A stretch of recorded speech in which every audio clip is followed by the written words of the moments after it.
Aku masih ingat kejadian di rumahku pada malam itu. Hari Sabtu, tanggal 25 Maret 1962. Ya, kejadian yang begitu menggegerkan warga dusun di tempat tinggalku. Dusun kecil di mana listrik pun belum masuk. Dusun di mana tata krama dan aturan masih dijunjung tinggi. Malam itu ada banyak orang yang berkumpul di rumahku. Rumah sederhana dan kecil seorang kepala dusun. Rumah yang dindingnya pun masih terbuat dari anyaman bambu. Penerangan pun hanya sebatas petromak kecil dan sederhana. Namun, di rumahku inilah kejadian pada malam itu terjadi. Dua keluarga dan belasan warga dusun lainnya berkumpul di rumahku. Dua keluarga dengan perasaan amarah, kekecewaan, dan sedih yang tergambar di muka mereka. Para warga dusun pun tampak begitu sangat marah. Di tengah-tengah perkumpulan tersebut ada dua remaja. Remaja putri dan remaja laki-laki. Remaja yang wajahnya begitu kalut diliputi kesedihan. Matanya pun begitu sembab. Mungkin mereka sudah menangis seharian tadi, dicerca hinaan dan makian oleh keluarga mereka. Suara jangkrik yang terdengar dari luar rumah pun menemani pertemuan pada malam hari itu. Dinginnya malam pun juga menemani pertemuan pada malam itu. Aku pun bertanya kepada mereka semua mengenai hal apa yang membuat mereka berkumpul di rumahku pada malam itu. Karena seharian tadi aku pergi ke luar dusun untuk mengurus beberapa urusan, sehingga aku tidak menahu atau tidak mengerti apa yang terjadi di dusun pada seharian tadi. "Kawinkan mereka, Pak!" Terdengar teriakan yang seperti itu dari salah satu warga dusun. Teriakan tersebut disusul dengan teriakan warga dusun lainnya. Aku pun memberi isyarat kepada mereka agar tenang. Ayah dari sang remaja laki-laki pun menjelaskan perihal yang terjadi. Dengan suara yang sedikit gemetar dan perasaan yang begitu kalut, perlahan dia mencoba menjelaskan. Ibu dari sang remaja putri pun tidak kuasa menahan tangisnya. Air matanya bercucuran dari mata, bak derasnya air hujan. 5 menit berlalu, sang ayah dari remaja laki-laki pun telah menyelesaikan ceritanya. Tak lama, aku pun menarik napas dalam-dalam. Tarikan napas yang dalam tadi menggambarkan bahwa aku begitu terkejut mendengar cerita yang baru saja disampaikan. Setelah mendengar cerita tadi, aku pun merasa terkejut dan begitu heran. Bagaimana bisa kedua remaja yang ada di depanku ini, dua remaja yang mungkin masih berusia 15 tahun, telah melakukan hal yang bahkan orang dewasa pun takut untuk melakukannya. Bagaimana bisa kedua remaja di depanku ini melakukan sebuah perzinahan, bahkan di dusun yang jelas-jelas aturannya pun masih dijunjung tinggi dan tata krama masih dipegang begitu erat.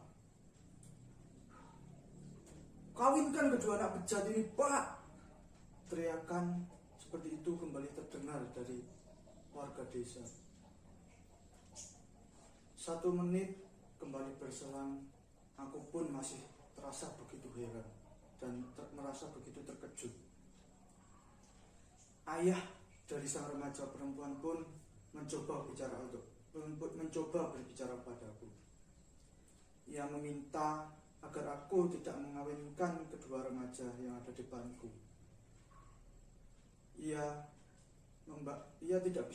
Ayah dari sang remaja perempuan tidak bisa membayangkan bagaimana nasib anaknya jika harus menikah muda. "Tidak bisa begitu, Pak," aturan tetaplah aturan. Kalau perlu mereka harus dinikahkan dan diusir dari dusun ini. Begitulah teriakan dengan semangat salah satu penduduk desa yang memintaku untuk menikahkan kedua remaja lalu mengusir mereka. Anak remaja perempuan yang duduk di depanku pun mulai menangis. Bersamaan dengan tangisannya, ia berkata, "Aku tidak mau nikah muda, Bu." Mendengar perkataan sang anak remaja putri tersebut, hatiku pun menjadi sedikit kasihan. Namun, aku pun mencoba berpikir, bagaimana mungkin aku merasa kasihan kepada seorang yang telah berbuat salah. Apalagi kesalahan ini adalah sebuah perzinahan.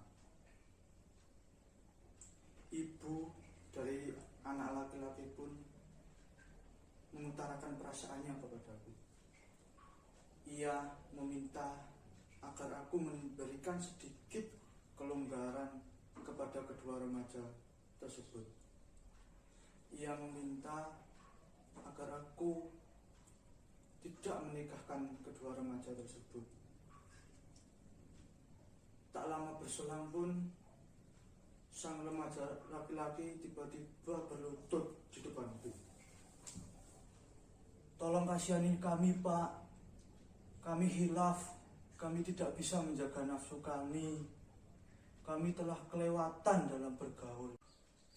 Mendengar permohonan maaf dari sang remaja laki-laki yang sembari menangis tadi, para warga desa pun menjadi semakin marah.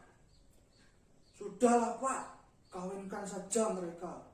Kalau perlu kita langsung usir dari dusun ini." Teriakan warga tadi disertai dengan penuh amarah. Keadaan rumahku yang tadinya sunyi tenang kini menjadi panas dan membara. Para keluarga pun juga menjadi semakin sedih dan menangis. Kedua remaja pun bertambah kalut di tengah tangisan mereka. Di tengah situasi tersebut, aku pun merasa kebingungan.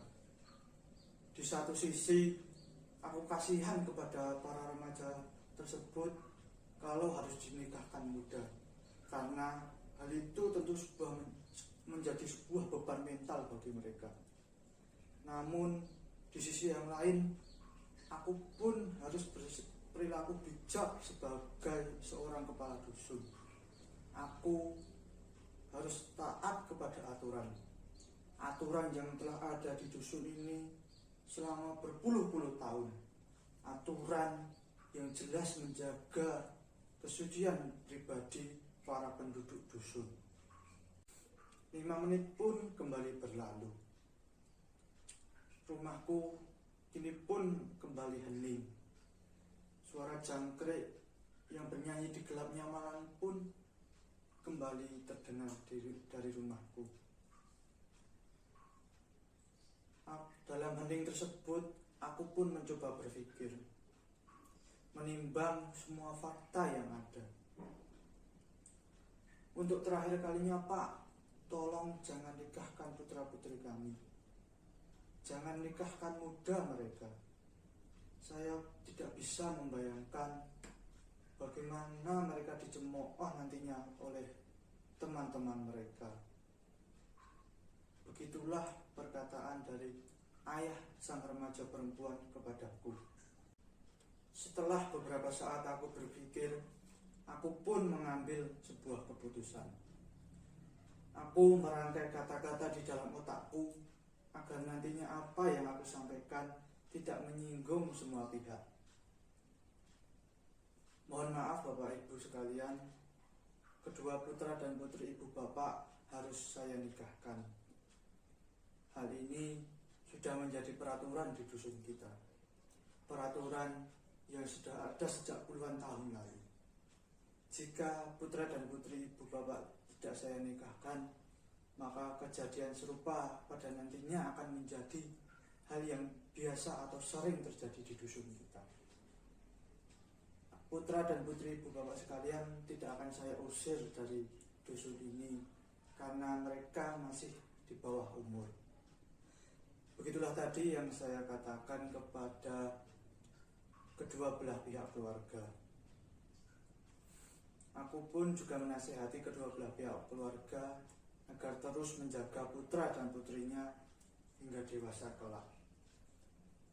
Aku juga menenangkan kedua remaja yang ada di depanku. Aku mengatakan bahwa teman-teman mereka pada nantinya juga akan memahami kondisi yang terjadi. Suasana rumahku pun menjadi pilu kembali. Aku memberikan waktu kepada kedua keluarga untuk menenangkan diri atas keputusan yang telah aku ambil tadi. Para warga desa lainnya pun wajahnya terlihat sedikit lega mendengar keputusan yang telah aku ambil. Setelah beberapa waktu pun kedua belah pihak keluarga kembali tenang.